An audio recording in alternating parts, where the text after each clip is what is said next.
Hi hello friends, welcome back to my channel. ఈరోజు నేను మీకు రైస్ లేకుండానే దోసల్ని ఎలా ప్రిపేర్ చేసుకోవాలో చూపిస్తాను. సో ప్రాసెస్లోకి వెళ్దాం. ముందుగా ఒక 1 కప్ మినపప్పుని తీసుకొని, అలాగే 1 స్పూన్ మెంతులను తీసుకొని వాటర్ పోసి ఒక 2 టైమ్స్ వాష్ చేసుకోవాలి. ఇలా వాష్ చేసుకున్న తర్వాత ఇప్పుడు దీంట్లో ఫ్రెష్ వాటర్ని యాడ్ చేసుకొని మూత పెట్టి ఒక 4 to 5 hours నానబెట్టుకోవాలి. 5-6 గంటల తర్వాత చూడండి, మన మినప్పప్పు సైజులో డబల్ అయింది. ఇప్పుడు దీన్ని ఒక మిక్సీ జార్లో వేసి పేస్ట్‌లా గ్రైండ్ చేసుకోవాలి. చూడండి, ఇలా పేస్ట్‌లా గ్రైండ్ చేసుకున్న తర్వాత ఇప్పుడు దీంట్లో మనం ఏ కప్‌తో అయితే మినప్పప్పుని తీసుకున్నామో అదే కప్‌తో 2 కప్స్ గోధుమ పిండిని వేసుకొని మళ్ళీ ఒకసారి గ్రైండ్ చేసుకోవాలి. ఫ్రెండ్స్, ఇక్కడ మనము రైస్ ప్లేస్‌లో గోధుమ పిండిని యూజ్ చేస్తున్నాం. చూడండి, ఇలా పేస్ట్‌లా గ్రైండ్ చేసుకున్న తర్వాత ఇప్పుడు దీన్ని ఒక గిన్నెలోకి ట్రాన్స్‌ఫర్ చేసుకొని మూత పెట్టి ఓవర్ నైట్ ఫర్మెంట్ చేసుకోవాలి.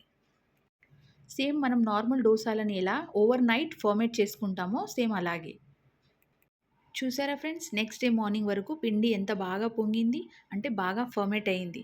ఇప్పుడు దాంట్లో నుంచి కొంచెం పిండిని వేరే గిన్నెలోకి తీసుకొని దాంట్లో కొంచెం సాల్ట్‌ని, కొంచెం వాటర్‌ని పోసి ఇలా కలుపుకోవాలి. నెక్స్ట్ ఇప్పుడు స్టవ్ పైన దోస ప్యాన్‌ని పెట్టుకొని, ప్యాన్ హీట్ అయిన తర్వాత ఫ్లేమ్‌ని లోలో పెట్టుకొని పిండిని వేసి ఇలా రౌండ్‌గా తిప్పి స్ప్రెడ్ చేసుకోవాలి. మీరు కావాలనుకుంటే పైన కొంచెం ఆయిల్ కూడా వేసుకోవచ్చు. వేసుకున్న తర్వాత మీడియం ఫ్లేమ్‌లో దోసల్ని కాల్చుకోవాలి. ఒకవేళ 1 సైడ్ కాల్చుకుంటే క్రిస్పీగా అవుతుంది. 2 సైడ్స్ కాల్చుకుంటే మెత్తగా అవుతుంది. మీ చాయిస్‌ని బట్టి మీరు దోసలని వేసుకోవాలి. చూసారు కదా ఫ్రెండ్స్, రైస్‌ని నానబెట్టకుండా, అటుకుల్ని నానబెట్టకుండా, వాటిని గ్రైండ్ చేయకుండా ఈజీగా ఓన్లీ మినపప్పుని నానబెట్టి దాంట్లో గోధుమ పిండిని యాడ్ చేసి హెల్తీగా, ఈజీగా దోసల్ని ఎలా ప్రిపేర్ చేసుకోవాలో. అంతే ఫ్రెండ్స్, మీరు కూడా నేను చెప్పినట్లు ఇలా ఈజీ ప్రాసెస్‌లో హెల్తీ దోసలను ప్రిపేర్ చేసుకోండి.